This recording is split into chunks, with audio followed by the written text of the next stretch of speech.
Hey guys, it's Charlie, May 1st, Saturday. Tonight on Freedomizer Radio, we're going to be talking, I'm sure, about the GDP number that came out yesterday. And, I took a look at this number, 3.2% growth in the first quarter of 2010. And the thing that really struck me, two things. One, 1.6 of that percent of that growth, I'll attach this article to this video, 1.6% of this growth is attributed to the value of inventory on business shelves. That inventory has allegedly risen in value.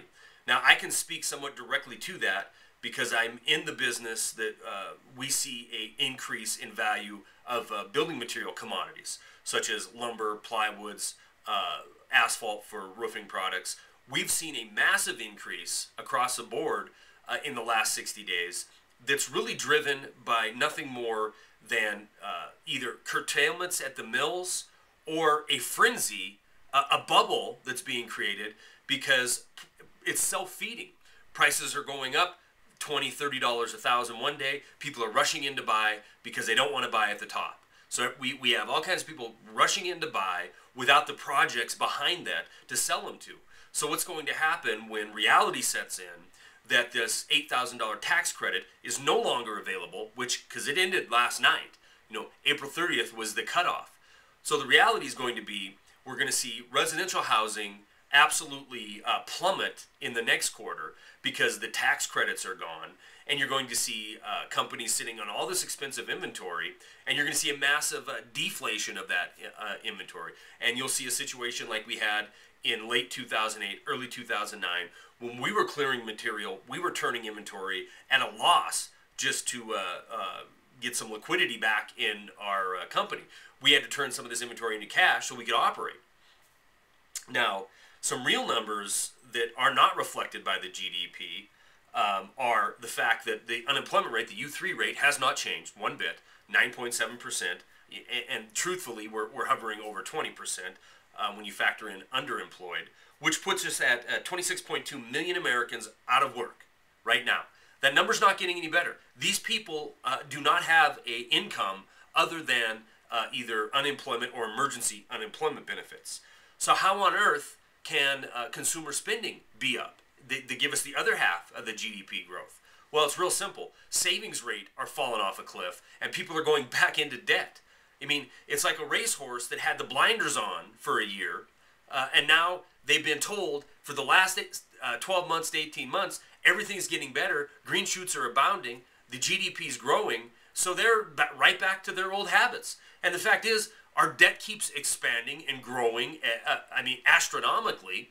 We're borrowing money to the tune of $100 billion a week just to keep the government functioning. This is insanity. I don't understand how they can even report that we're seeing a GDP growth. People aren't getting jobs. I mean, it's plain and simple.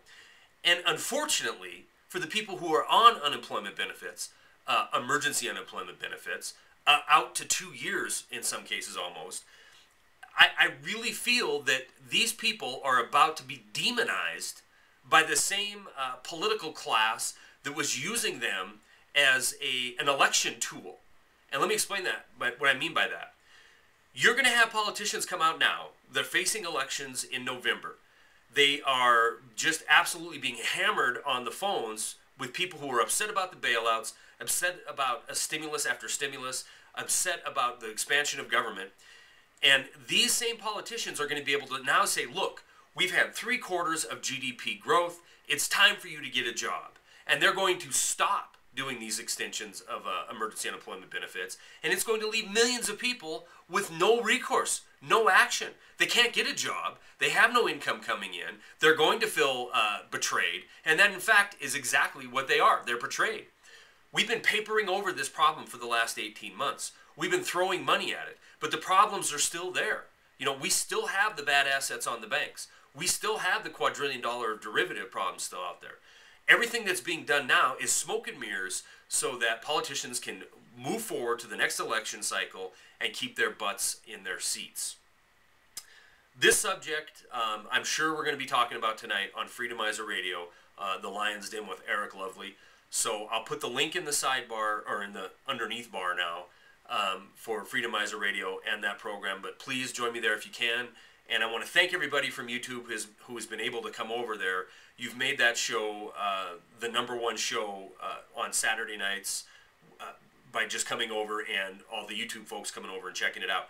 I appreciate it. If you do go over there, sign up for a free account on Blog Talk Radio, and you can enter the chat room and post questions there as well. So anyway, I hope to see you all there tonight, but for now, that's all I got.